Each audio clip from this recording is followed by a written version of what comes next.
वाली अवस्थी जी। राधे राधे महाराज जी। महाराज जी, हम पति पत्नी भारतीय नौसेना में डॉक्टर हैं महाराज जी। महाराज जी, सब अच्छे से कार्य कर रहे हैं महाराज जी। महाराज जी, एक पूछना चाह रहे हैं कि हर बार गर्भ जब आता है तो गर्भपात हो जाता है महाराज जी, ठहर नहीं पाता। तो महाराज जी, पूर्व जन्म के प्रारब्ध हैं या कोई कहता है भगवान की इच्छा है महाराज जी? नहीं, को भगवान कैसे की इच्छा से पूरी सृष्टि रची गई है।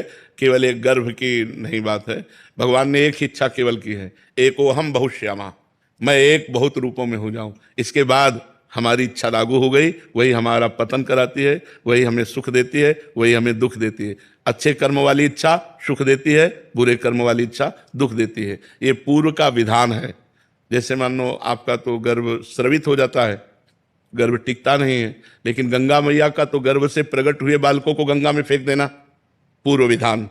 जानती हैं कि ये अष्टवसु हैं, इनमें सबको हमें मुक्त करना है, तो जहां पर प्रकट होते तो गंगा में फेंक देती जाके। 8वें वसु जो भीष्म जी के रूप में विराजमान है, उस समय महाराज शांतनु ने कहा तू कौन है? ऐसी मां तो मैंने सृष्टि में नहीं देखी जो अपने नवजात शिशु को जल की धारा में फेंक दे। तब उन्होंने कहा, हमने कहा था आप प्रश्न मत करना, लेकिन आपने प्रश्न किया तो मैं देवी गंगा हूं। कांप गए कि पत्नी के रूप में मां भगवती गंगा देवी, बस अब नहीं टिकूंगी, और अंतर ध्यान हो गई पुत्र को लेकर। वही पुत्र महारथी अतिरथियों के वीरों के वीर भीष्म पितामह जी हुए। तो हम ये कहते हैं कि जैसे जिन जीवों को केवल आपके गर्भ में आने का लिखा हुआ है, लेकिन आगे जीवन लीला नहीं, तो गर्भ में आकर ही वो शांत हो जाएंगे, वो गर्भ स्रवित हो जाएगा, वो जन्म नहीं ले पाएंगे। तो अब जिन जीवों को लिखा जन्म लेते ही मर जाना, वो जन्म लेते ही मर जाते। जिनका लिखा है थोड़ा सा बाल, तो आप देखो हर तरह की आयु में मृत्यु हो रही। तो ये सब लिखा हुआ है, हमारे पूर्व कर्मों के अनुसार सब कुछ विधान है। जो जीव जितने मिनट का आएगा, जितने सेकंड का आएगा, उतने मिनट सेकंड टिक पाएगा। इसका नाम मृत्यु लोक है। तो इसमें हमें भगवान की आराधना करनी चाहिए और अपने पूर्व प्रारब्ध को नष्ट करके नए भाग्य की रचना करनी चाहिए। भगवान की आराधना से, भगवान के सुमिरन से, नाम जप से हम बहुत बड़े बड़े पापों को नष्ट कर सकते हैं, और पाप नष्ट हो गए तो गर्भ रह जाएगा। एक परिवार 18-20 साल उनको ब्याह किए हो गए और संतान नहीं होती थी, लेकिन उन्होंने छोड़ा नहीं।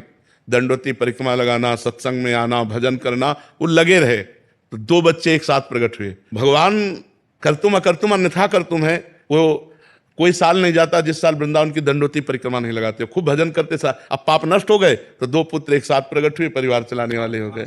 18 साल बाद ब्याह के। तो हमें लगता है कि अगर हम भजन करें तो भगवान कृपा कर सकते हैं। वो कृपा कर दे, गर्भ रह जाए, बालक हो जाए, वंश चल जाए, उन्हीं की कृपा से है। तो खूब नाम जप करें, भगवत आराधना करें। गुरुदीप जी कनाडा से। राधे राधे। राधे राधे महाराज जी। महाराज जी, पिछले कुछ महीनों से आपका सत्संग और एकांतिक वार्तालाप बार बार सुनने के बाद मांस मदिरा इत्यादि का सेवन बिल्कुल छोड़ दिया। आपकी कृपा से राधा नाम जप करने का प्रयास कर रहा हूं। मैंने अपने मन से आपको अपना गुरु भी मान लिया, जीवन क्रिया को उसी अनुसार चलाने का कोशिश भी कर रहा हूं जैसे आप कहते हैं। महाराज जी, मैं इस आत्मा को अब दोबारा पुनः जन्म नहीं लेने देना चाहता महाराज। इसके लिए भजन चाहिए। हर समय राधा राधा राधा राधा, उठते बैठते चलते फिरते खाते पीते, क्योंकि कभी भी शरीर छूट सकता है। तो शरीर छूटने के समय यदि हम राधा बोले तो हमें भगवत प्राप्ति हो जाएगी, फिर हम आवागमन से मुक्त हो जाएंगे। जैसे अजामिल ने अपने बेटे के निमित्त से बुलाया नारायण, तो वो अंतिम समय था। नारायण पुकारते ही भगवान के पार्षद आ गए, यमदूतों की फांसी काट दी, उसका मंगल हो गया। तो हम हर समय नाम जप करें। पता नहीं कब हमारा शरीर पूरा हो जाए, अपने को पता तो है नहीं ना। चलते फिरते उठते बैठते कभी भी शरीर जा सकता है। ऐसा नहीं है कि हम 10 वर्ष और जिएंगे, हो सकता है जिए 10 मिनट, आखिरी हमारा चल रहा हो, क्या पता चले कब कहाँ घटना घट जाए। ये तो एकदम बिजली का कनेक्शन जैसा है, कट गया वो।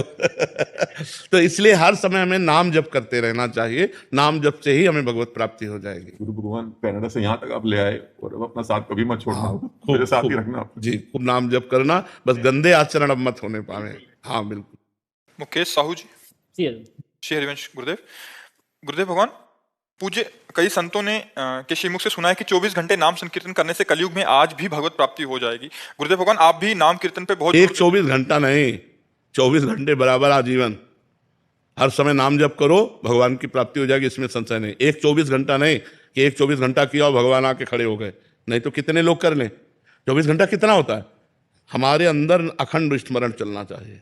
24 घंटे नाम कीर्तन का मतलब नाम सुमिरन हमारे अंदर चलना चाहिए। संसार का चिंतन छूटा और भगवान का चिंतन अखंड चल रहा है, भगवत प्राप्ति निश्चित हो रही है। समाज जी जैसे 24 घंटे में अगर 24 मिनट जैसे तन्मय होने की, जैसे श्री जी। हाँ, अच्छी बात है, अच्छी बात है। 24 घंटे में 24 मिनट अगर तन्मय होकर जपे और शेष समय ऐसे जपे तो भी भगवत प्राप्ति हो जाएगी। तो एक दिन जैसे बंसीवट गए थे महाराज जी, तो वहाँ पे जैसे लिखा भी है और कई लोग बताते भी हैं वहाँ पे, तो जैसे नूपुरों की श्री जी की ध्वनि आती है। हाँ, ये भगवत, इसमें कोई संशय नहीं, भगवत देश है। कि उनमें से जैसे कि ध्वनि तो आई पर श्री जी की जो नूपुर है वो दिखाई नहीं दी, तो क्या भजन बिना निज मंत्र के वो दिखाई? हाँ, उसके लिए भजन चाहिए, भजन खूब करो तब। जो बीज मंत्र निज मंत्र है तो मतलब बिना उसके मतलब श्री जी की नूपुर या अरे राधा नाम से सब कुछ हो जाएगा, कौन सी बात है ऐसी जो राधा नाम से ना हो। हाँ। अलका जी, राधे राधे महाराज जी। गुरुदेव, मेरा पूजा पाठ जब इत्यादि में मन लगता है तो इस कारण और ज्यादा समय महाराज जी उसमें लगाते हैं, तो कभी कभी बच्चे पति नाराज हो जाते हैं, तो मुझे अपराध सा लगता है। वैसे हाँ, वैसे गृहस्थी में ज्यादा पूजा बैठ के करने वाली उचित नहीं है। रसोई में काम कर रहे, राधा राधा राधा, अपने पति को टिफिन लगा के दे रहे, भोजन पवा रहे, बच्चों को पवा रहे, ये पूजा ही हो रही। इन सब में भगवत भावना करें। अब आप 1 घंटा पूजा कर रहे हो, बच्चे को स्कूल जाना है, पति को ऑफिस जाना है और वो सब असंतुष्ट हैं, तो मुझे लगता है वो पूजा ठीक नहीं है। पूजा उतनी ठीक है बैठ करके जिससे हमारे परिवार का बैलेंस बना रहे, हमारे परिवार में सब सुखी रहें। क्योंकि वो भूखे चले गए ऑफिस तो उनके अंदर आपकी भक्ति का विरोध पैदा होगा। बच्चा भूखा जा रहा है, ये सब ठीक नहीं है। बिल्कुल पूजा मत करो, हमारी बात समझो।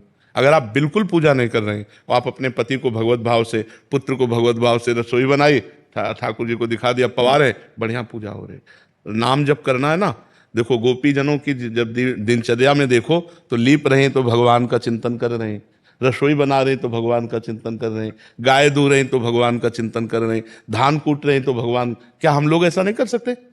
हल जोत रहे हैं, व्यापार कर रहे हैं, नौकरी कर रहे हैं, जो हमें पद सेवा मिली है, हम भगवान का नाम जप करते हैं, उस सेवा पर ध्यान दें। हम लोग केवल उसी को पूजा समझते हैं, 4 अगरबत्ती घुमा दिया, फोटो रख करके और मूर्ति रख के, तो वो पूजा हो गई। अच्छा, एक बात देखो, अचल मूर्ति में हम भगवान की भावना कर सकते हैं, फोटो में, विग्रह में, लेकिन चलते हुए पर हम भगवान की भावना नहीं करें तो हमारी बहुत बड़ी कमी है। इन सब में भगवान ही विराजमान है। सच्ची मानिए, सच्ची मानिए।